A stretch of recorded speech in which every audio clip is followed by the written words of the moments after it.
नमस्कार। तो आज हम बात कर रहे हैं भारत की बिल्कुल नई हाथी गणना की।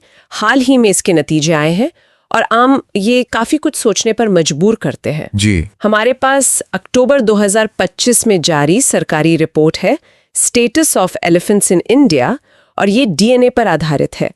तो आज हम इसी रिपोर्ट को गहराई से समझने की कोशिश करेंगे। बिल्कुल। देखेंगे कि ये गिनती का तरीका कैसे बदला, नए आंकड़े क्या बता रहे हैं और इनका मतलब क्या है हाथियों के भविष्य के लिए। मजे की बात यह है कि भारत ने इस बार हाथियों को गिनने का तरीका सुना है पूरी तरह से बदल दिया है। हाँ, ये बिल्कुल सही है और ये बदलाव बहुत अहम है। मतलब ये सिर्फ एक नंबर नहीं है, ये हाथी संरक्षण की दिशा में एक, कह सकते हैं, बहुत जरूरी वैज्ञानिक कदम है। अच्छा। रिपोर्ट के हिसाब से भारत में अभी अनुमानित जंगली हाथियों की संख्या है 22,446। 22,446। जी। ये संख्या मुझे याद है पहले जो आंकड़े सुने थे उनसे कम लग रही है। 2017 में शायद 27,000 या 30,000 के करीब थे। हाँ, आपका अंदाजा बिल्कुल सही है। 2017 के अनुमान वो MoFCC ने 29,964 दिए थे और प्रोजेक्ट एलिफेंट ने अलग से 27,312 बताए थे। हाँ, तो जाहिर है ये नई संख्या 22,446 देखने में तो कम लगती है, लेकिन और ये जानना बहुत जरूरी है, अधिकारी और वैज्ञानिक भी यही कह रहे हैं कि गिनती के तरीकों में जमीन आसमान का फर्क आ गया है। अच्छा। इसलिए 2017 और इन नए आंकड़ों की सीधी तुलना करना वो ठीक नहीं होगा, जैसे सेब और संतरे की तुलना करना। तरीकों में फर्क मतलब पहले कैसे गिनते थे और अब क्या बदल गया है? देखिए, पहले जो गणना होती थी वो मुख्य रूप से दो चीजों पर आधारित थी। एक तो हाथियों को सीधे देखना, मतलब विजुअल काउंटिंग। हाँ, देखकर गिनना। और दूसरा उनके गोबर के ढेरों की गिनती करना और उसके आधार पर अनुमान लगाना। ये तरीके ठीक थे, अपनी जगह पर उपयोगी थे, पर उनमें गलती की गुंजाइश रहती थी। जैसे हो सकता है कि एक ही हाथी 2 बार गिन लिया गया हो या कोई झुंड पूरी तरह छूट गया हो। अब जो नई गणना है वो पूरी तरह डीएनए विश्लेषण पर आधारित है। इसे कहीं ज्यादा वैज्ञानिक और सटीक माना जा रहा है। डीएनए आधारित, ये तो सुनने में ही काफी हाईटेक लग रहा है। यहाँ बात और दिलचस्प हो जाती है, ये काम कैसे करता है? क्या ये वैसा ही है जैसे बाघों को गिनते हैं? मैंने सुना है डीएनए मार्क रिकैप्चर के बारे में। हाँ, आप बिल्कुल सही दिशा में सोच रही हैं। ये तकनीक काफी हद तक बाघों की गणना में जो कैमरा ट्रैप और जेनेटिक तरीके इस्तेमाल होते हैं उनसे प्रेरित है। अच्छा। हाथियों के मामले में मुख्य स्रोत होता है उनका ताजा गोबर। मतलब टीमें जंगल में जाती हैं और हाथियों के ताजे गोबर के नमूने इकट्ठे करती हैं। गोबर के नमूनों से गिनती, ये कैसे होता है? देखिए, हर हाथी का डीएनए, मतलब उसकी जेनेटिक पहचान एकदम यूनिक होती है। जैसे हम इंसानों के फिंगरप्रिंट्स होते हैं ना, हाँ, वैसे ही। तो गोबर के सैंपल में हाथी की कोशिकाएं मिलती हैं जिनसे उसका डीएनए निकाला जा सकता है। इस पूरी प्रक्रिया में जो सैंपल इकट्ठे हुए उनसे हर एक हाथी का एक खास डीएनए प्रोफाइल बनाया गया। हर एक हाथी का अलग प्रोफाइल? जी हाँ। इस पूरी गणना के दौरान कुल 4,065 अलग अलग हाथियों के व्यक्तिगत डीएनए प्रोफाइल सफलतापूर्वक तैयार किए गए। 4,000 से ज्यादा? हाँ, और इसका सबसे बड़ा फायदा यह है कि आप उन हाथियों को भी गिन सकते हैं जिन्हें देखकर पहचानना मुश्किल है, जैसे झुंड में छुपे बच्चे या दूर कोई हाथी दिखा, पता नहीं वही है या दूसरा। अच्छा। अगर 2 अलग अलग जगहों से मिले गोबर के सैंपल से एक ही डीएनए प्रोफाइल मिला तो पता चल गया कि वो एक ही हाथी घूम रहा है। समझ गए। तो मतलब 4,000 से ज्यादा हाथियों की व्यक्तिगत डीएनए पहचान बनी। ये तो वाकई बहुत ही विस्तृत काम लगता है। जाहिर है फील्ड में बहुत मेहनत लगी होगी। जबरदस्त मेहनत। आप अंदाजा लगाइए, इस डेटा को इकट्ठा करने के लिए फील्ड टीमों ने 1,88,000 से ज्यादा अलग अलग रास्तों पर, जिन्हें सर्वे ट्रेल्स कहते हैं। 1,88,000 रास्ते? हाँ, और उन पर कुल दूरी तय की गई करीब 6,66,000 किलोमीटर। 6,60,000 किलोमीटर? बाप रे, ये तो पृथ्वी के 16 चक्कर लगाने जैसा हो गया। बिल्कुल। और इस दौरान 3,19,000 से ज्यादा गोबर के ढेरों की जांच की गई। 3 लाख से ज्यादा? जी, और उनमें से जो जरूरी लगे ऐसे 21,056 नमूने लैब में भेजे गए विश्लेषण के लिए। अविश्वसनीय। ये स्केल तो जबरदस्त है। और फिर इन हजारों सैंपल्स का विश्लेषण, इसमें भी कोई खास तकनीक इस्तेमाल हुई होगी? हाँ, बिल्कुल। विश्लेषण के लिए एक बहुत एडवांस्ड स्टैटिस्टिकल तकनीक यूज हुई है जिसे स्पेशली एक्सप्लिसिट कैप्चर रिकैप्चर या SCAR मॉडल कहते हैं। SCAR? जी, इसमें सबसे मजेदार बात यह है कि ये मॉडल सिर्फ जेनेटिक डेटा नहीं देखता, मतलब कि किस हाथी का डीएनए मिला। ये भी ध्यान में रखता है कि वो डीएनए सैंपल किस जगह मिला, किस तरह के इलाके में मिला। लोकेशन भी मायने रखती है। हाँ, लोकेशन, हैबिटेट, ये सब। इन दोनों जानकारियों को मिलाकर ये मॉडल आबादी का कहीं ज्यादा सटीक और भरोसेमंद अनुमान लगाता है, खासकर हाथियों जैसे जानवरों के लिए जो बड़े इलाके में घूमते हैं। ये निश्चित रूप से पहले के तरीकों से एक बड़ा कदम आगे है। अच्छा, तो इस नई ज्यादा सटीक तकनीक से जो 22,446 हाथियों का आंकड़ा आया है, वो देश में फैला कैसे हुआ है? मतलब कहाँ ज्यादा हैं, कहाँ कम, क्या रुझान दिख रहा है? हाँ, ये क्षेत्रीय वितरण जानना बहुत अहम है। देखिए, सबसे ज्यादा हाथी, मतलब कुल संख्या का आधे से भी ज्यादा, करीब 11,934, वो पश्चिमी घाट इलाके में मिले हैं। पश्चिमी घाट यानी दक्षिण भारत। बिल्कुल। इसमें मुख्य राज्य हैं कर्नाटक, जहां देश में सबसे ज्यादा 6,013 हाथी गिने गए हैं। 6,000 से ज्यादा अकेले कर्नाटक में? जी हाँ। उसके बाद तमिलनाडु है करीब 3,136 और फिर केरल 2,785। तो दक्षिण भारत अभी भी हाथियों का सबसे बड़ा गढ़ है, लेकिन क्या यहाँ संख्या बढ़ी है या स्थिर है? यहीं पर एक गौर करने वाली बात है। हालांकि पश्चिमी घाट में सबसे ज्यादा हाथी है। 2017 के अनुमानों को देखें, जो करीब 14,500 के आसपास थे, तो उनकी तुलना में यहाँ भी कुल संख्या कम हुई है। अच्छा। हाँ, जैसा हमने पहले कहा, तरीकों में बदलाव है तो सीधी तुलना मुश्किल है, पर ये रुझान ध्यान देने लायक है। तो सबसे मजबूत गढ़ में भी गिरावट का एक संकेत मिल रहा है।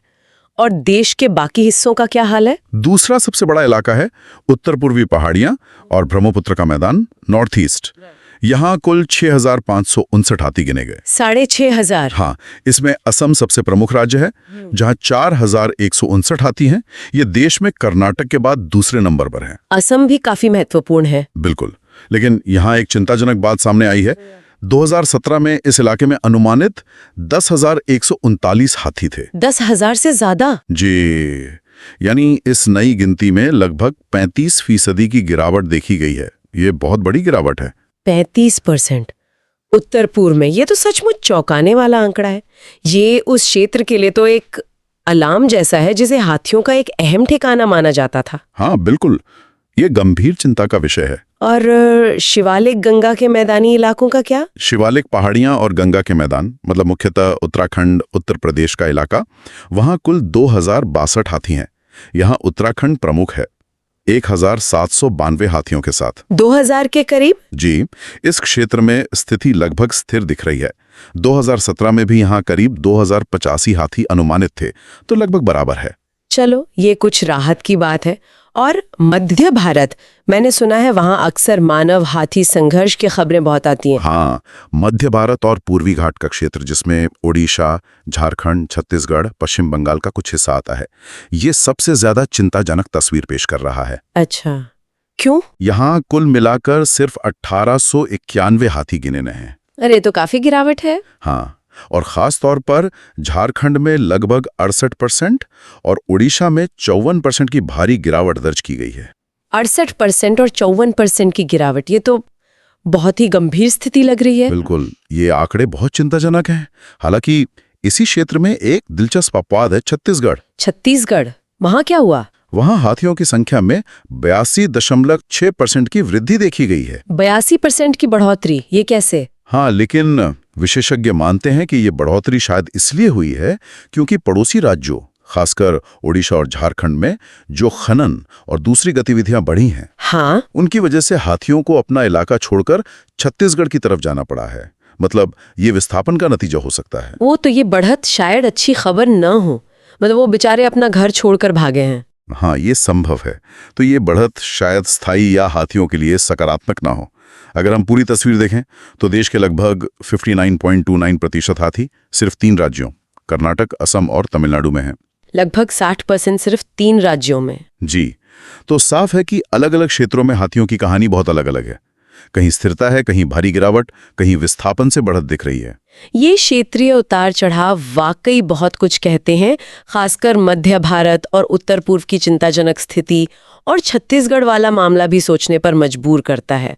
रिपोर्ट इन बदलावों और चुनौतियों के पीछे क्या मुख्य कारण बता रही है?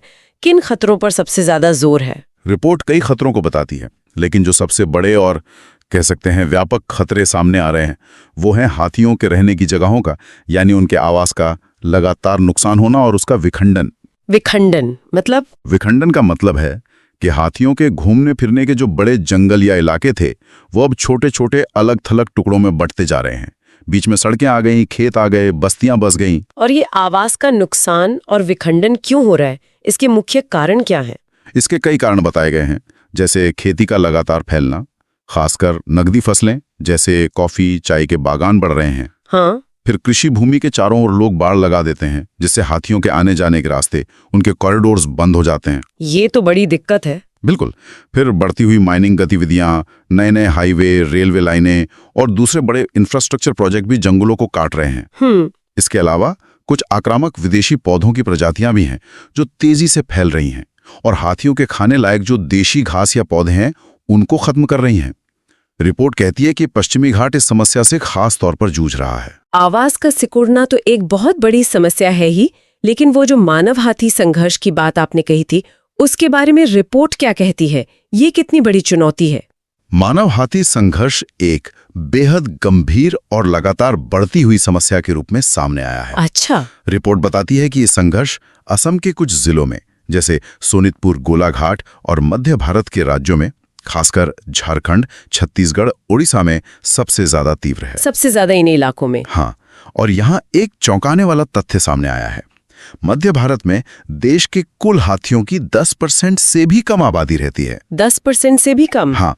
लेकिन हाथियों के साथ संघर्ष में जो कुल इंसानी मौतें होती हैं पूरे देश में, उनमें से 45% मौतें सिर्फ इसी क्षेत्र में होती हैं। 45% मानव मौतें सिर्फ 10% हाथियों वाले इलाके में।